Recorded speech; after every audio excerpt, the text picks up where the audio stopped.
But Yeah. then there's this wonderful story, which may be apocryphal, maybe you can confirm it, but I love to believe that it's true, that he did the music for Call of Duty, right, for the video game, and Spielberg's kid is playing the game in the TV room at the Spielberg, manse, and Steven walks down the stairs in his bathrobe or whatever and says, "What is that?" And the kid says, "It's Call of Duty, Dad." Yeah. And he goes to the office and researches, the composer, and that's how Michael wound up getting the Pixar film, I guess, The Incredibles. Apocryphal. Yeah. Apocryphal. It's based on true. It's based, the way it goes, as far as my best understanding, is he scored the Lost World video game first, which was a Spielberg thing. He did that in Seattle, right? And the story with that, which is kind of funny, is that that's where he met Tim Simonek, who was his orchestrator.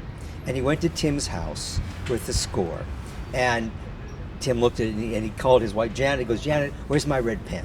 And he started circling all of this stuff that was so over orchestrated, But that's the first project they did. They did Lost World. Then he goes back to LA. Then J.J. Abrams is the one who called him up on the phone and said, "Hey, I played your game and I like the music. I'd like you to I'm doing a TV show. I think it was The Fringe, right? I think that's the name. I could be wrong on the name. Before Lost. Before Lost. Right. I think it was The Fringe. Would you like to do that? I'd like to score it." And he did. And that was sort of a hybrid score, really. That was a lot of electronics and just a little bit of live orchestra. And then Lost came about. And he asked Michael to do Lost. And Lost, it was this cultural, phenomenon. It lasted 7 years. And, he had tremendous creative freedom. Michael did. His own orchestra, right?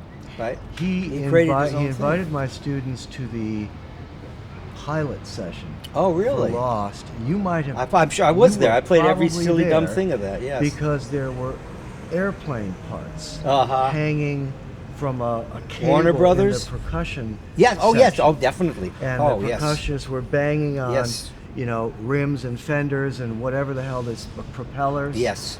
Because he was doing a Bernard Herrmann in a way. That's right. That's right. The show opens with a plane crash. That's right. So The eyeball opens with an eyeball. It's just the man's eyeball. Right. Yeah. Well, a lot of that is Emil Richards.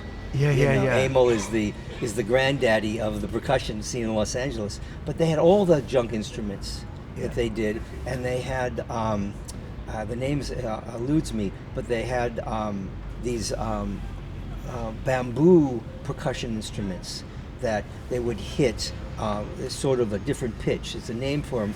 I can't think of it. And that became also a sound of Lost. Right. But then Michael came up with a trip of strings, trombones, piano, harp, and percussion. And that was it, really. Right. No woodwinds. No woodwinds, no trumpet, French horn. And it was that is sort of Herman-esque in a way. Yeah. On this particular session, I remember only percussion and brass. Now, it might have been a stem session, Maybe. but I bet we were there. It definitely Yeah. impressed us Yeah. as unusual. Yeah. And the thing about him, and again, you can tell me if this is right or not. He used to come and do guest lectures for my classes, but we never got this deep into it.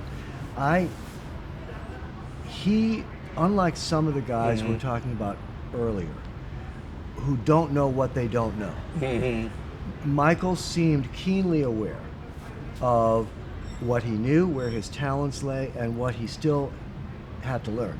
That's the thing about Michael that is interesting. He's very real, first of all. He's a very real person, a very genuine person. And he would come into the room. I gave him a bass lesson more than once. I showed him different techniques, bowing on the side of the bridge, going underneath the bridge, tapping on the bass. I mean, some things he knew, some things he didn't know. So yeah, he's always been that kind of guy. Yeah, which is really to his credit. Yeah, and I guess, now,